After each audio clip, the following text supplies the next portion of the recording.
सबसे अधिक तप्त या गर्म स्थान जो है वह कौन सा है? डेथ वैली कैलिफोर्निया, अल अजीजिया लीबिया, जकोबाद पाकिस्तान या आटाकामा पेरू? कौन सा है जो आपके पृथ्वी पर सबसे अधिक तप्त या गर्म स्थान जो है वह माना गया है? सबसे गर्म स्थान कि यहाँ अब तक जो है वह कितनी डिग्री सेल्सियस तापमान जो है वह नोट किया गया था और कौन से वर्ष में जो है वह हुआ है, स्थान कौन सा है, प्लस उसके बाद में कौन से वर्ष में जो है आपके क्या है इस तापमान को नोट किया था कि सबसे ज्यादा गर्म जो है यह स्थान रहा है अब तक का।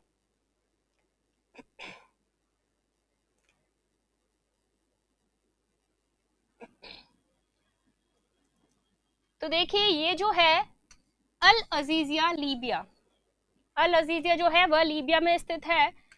1922 में क्या हुआ था, यहाँ पर पृथ्वी का सबसे ज्यादा तापमान माना गया है 57.8 डिग्री सेल्सियस जो है वह यहाँ पर नापा गया है। तो पृथ्वी का सबसे ज्यादा गर्म स्थान जो है वह माना गया है। उसके पश्चात अभी क्या हुआ था, हाल ही में 2012 में विश्व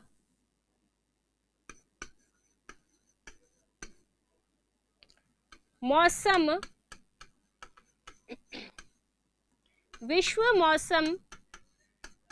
विज्ञान संगठन द्वारा जो है वह बताया गया है कि क्या कि 1913 में जो एक तापमान को जो है वह नोट किया था वह कितना था और वह कौन से स्थान पर था। तो 1913 में जो है वह 56.7 डिग्री सेल्सियस जो है वह तापमान नोट किया था। वह कहां पर किया था, वह किया था अमेरिका के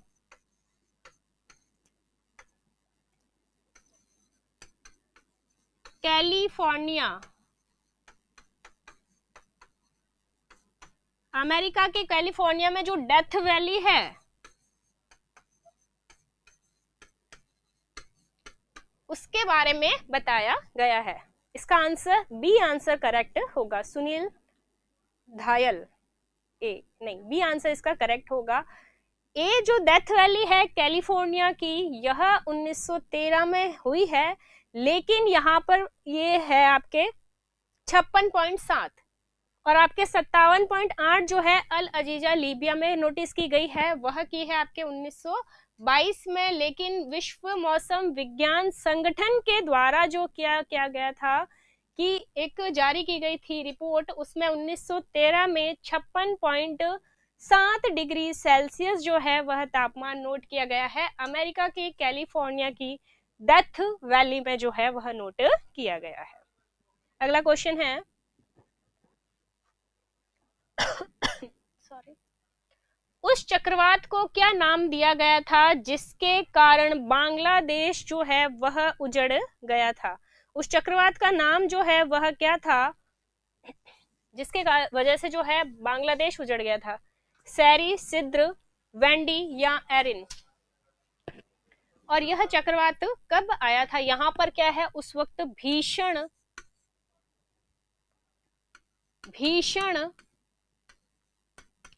प्राकृतिक आपदा हुई थी।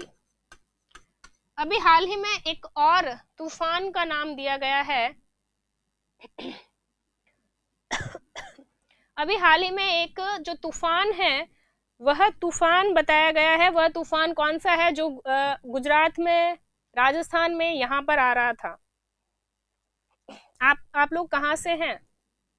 आपने भी इस तूफान को देखा होगा। आप कौन से स्थान से हैं? तो देखिए ये जो तूफान है बांग्लादेश उजड़ गया था वह है सिद्र, यानी SIDR। यह जो है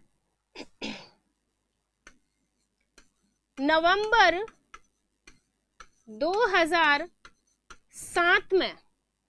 2007 में जो है वह आया है। नवंबर 2007 में जो है वह आया है, और जिस वजह से भीषण प्राकृतिक आपदा हुई है। और अभी हाल ही वाली जो बात चल रही है कि वह जो तूफान है वह विपरजॉय, इसका आपने भी अनुभव किया होगा, है ना, जो बिना मौसम के अभी बारिश हो रही थी, तूफान आ रहा था, जैसे राजस्थान में, गुजरात में, यहाँ पर इस तूफान को बताया गया है।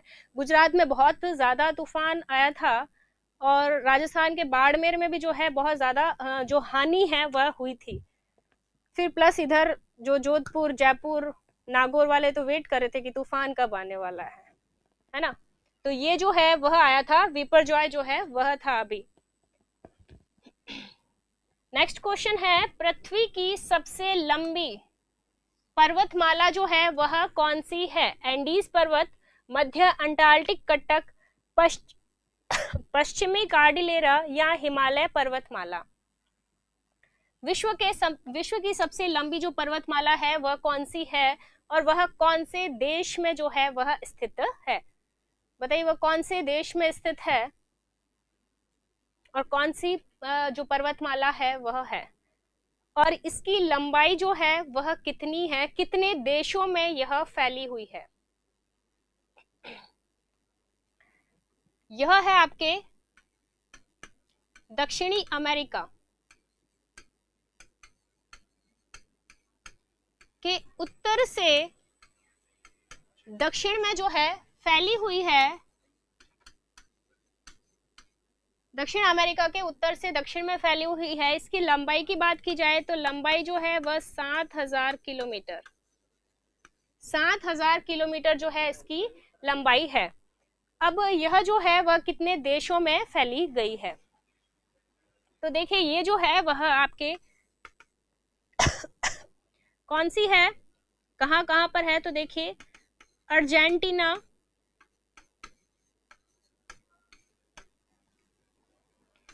वेनेजुएला,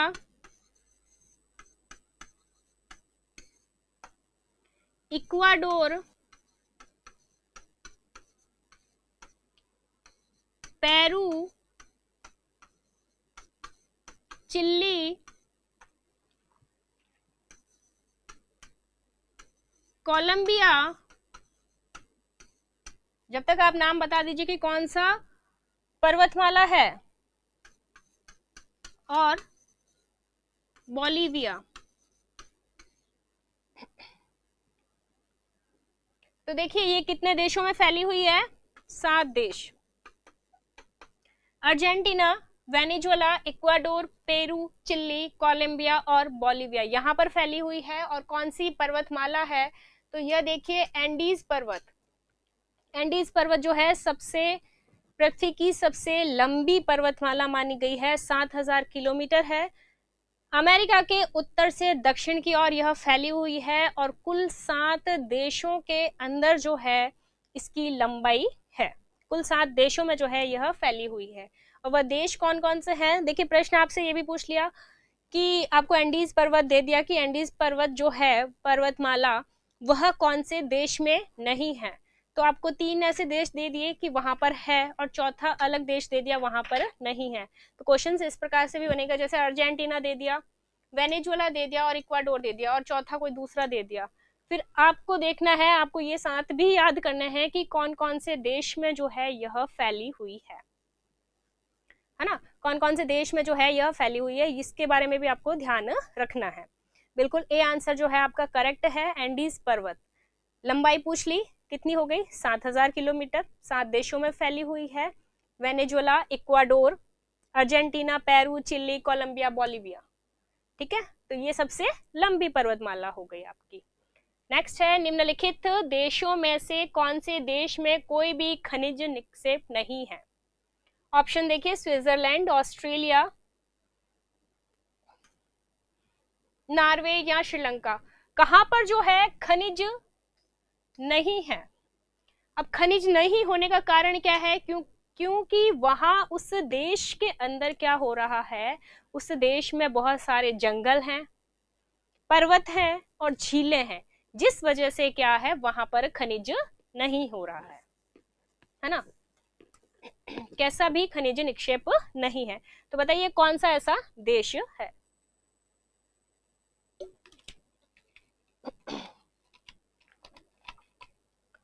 और नहीं होने का रीजन क्या है? नहीं होने का रीजन है कि वहां पर जंगल है, झीलें हैं, पर्वत है। जंगल, झीलें और पर्वत वहां सबसे ज्यादा पाया जाता है, तो यहाँ पर खनिज नहीं होता है। यहाँ पर सर्वाधिक खनिज का क्या होता है? वह होता है आयात, है ना। खनिज का क्या होता है? आयात होता है। ए आंसर इसका करेक्ट हो गया कि स्विट्जरलैंड में जो है किसी भी प्रकार का खनिज निक्षेप नहीं है।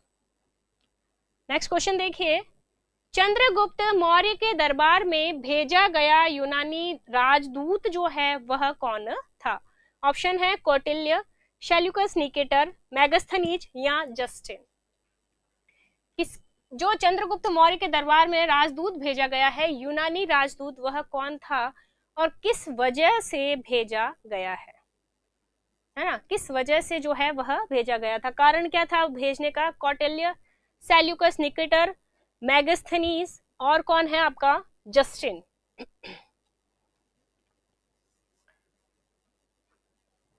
कौन सा यूनानी राजदूत आया था, किसके द्वारा भेजा गया था और क्यों भेजा गया था? देखिए क्या हुआ था कि सिकंदर की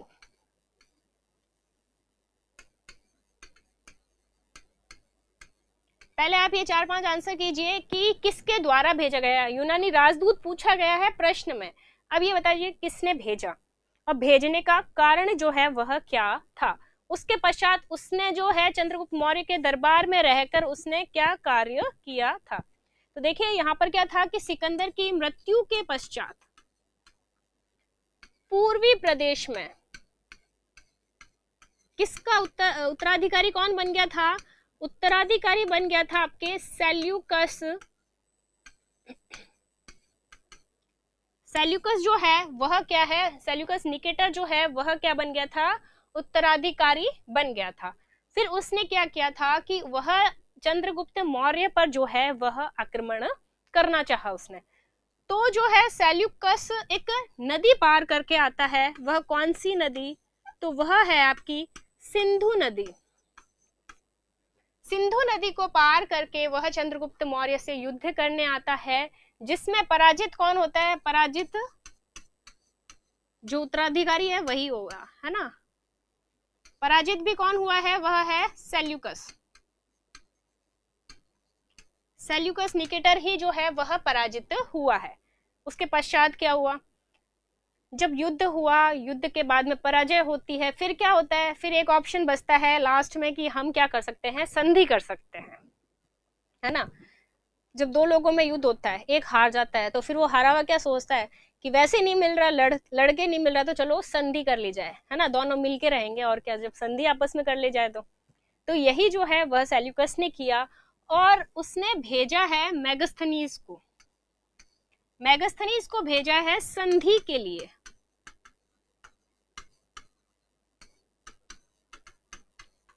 और मेगास्थनीज ने यहां रहकर इंडिका नामक पुस्तक जो है वह लिखी थी।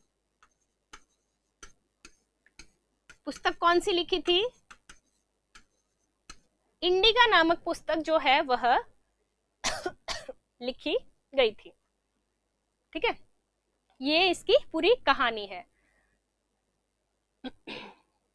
तो देखिए सिकंदर की मृत्यु हो गई। सिकंदर की मृत्यु के पश्चात जो है पूर्वी प्रदेश में कौन बना उत्तराधिकारी पूर्वी प्रदेश का? वह बना आपके सेल्यूकस निकेटर बना। सेल्यूकस निकेटर बना तो सेल्यूकस निकेटर को यह था कि चंद्रगुप्त मौर्य पर क्या है, आक्रमण कर दिया जाए। तो फिर वह सिंधु नदी को पार करके आता है आक्रमण करने के लिए। फिर आक्रमण में हो जाती है पराजय। अब पराजय हो गई तो फिर क्या हुआ? संधि करेंगे, है ना। हम भी जब भाई बहन के आपस में लड़ाई होती है, एक भाई जीत जाता है तो फिर बोलता है चल छोड़, कोई नहीं, दे दे, कुछ तो दे दे, वो वाली बात हो गई, है ना। तो फिर वो संधि के लिए भेजता है किसको? मेगास्थनीज को भेजता है। और मेगास्थनीज को भेजता है और उसके पश्चात जो मेगास्थनीज वहां पर रहकर किसका निर्माण करता है, कौन सी पुस्तक का निर्माण करता है? वह पुस्तक लिखता है कौन सी? इंडिका। तो ये आंसर जो है वह सी आंसर करेक्ट है। D2G मोटिवेशन, इंडिका पुस्तक बिल्कुल सही है। सुनील धायर स्विट्जरलैंड, आप थोड़ा पीछे चल रहे हैं। D2G मोटिवेशन, आप तो खुद मोटिवेट कर रहे हो फिर। चलिए नेक्स्ट देखिए, अर्थशास्त्र की रचना जो है वह किसने की थी? घनानंद ने की थी, कौटिल्य या बिंबिसार या पुष्यमित्र, किसके द्वारा जो है यह की गई है? अर्थशास्त्र की रचना जो है वह किसके द्वारा की गई है? घनानंद, कौटिल्य, बिंबिसार और पुष्यमित्र। इसके अंदर क्या लिखा गया है? इसके अंदर चंद्रगुप्त मौर्य की शासन व्यवस्था, चंद्रगुप्त मौर्य की शासन व्यवस्था के बारे में जो है वह लिखा गया है। और इसकी रचना किसके द्वारा की गई है? वह कौटिल्य के द्वारा जो है वह की गई है। कौटिल्य का अन्य नाम आप चाणक्य भी मिल सकता है आपको, है ना। इस प्रश्न में आपको कौटिल्य के जगह पर चाणक्य भी जो है वह दे दिया जाएगा। तो आंसर इसका कौन सा है? बी आंसर जो है इसका करेक्ट हो गया। लोकेश गुजर, बी बिल्कुल सही आंसर आपका। चलिए नेक्स्ट क्वेश्चन है, सेल्यूकस निकेटर पराजित किया गया था। अभी हमने बात पूरी कहानी पढ़ ली थी कि सेल्यूकस निकेटर पराजित किया गया था किसके द्वारा? चंद्रगुप्त मौर्य के द्वारा जो है इसको पराजय प्राप्त हुई है ना।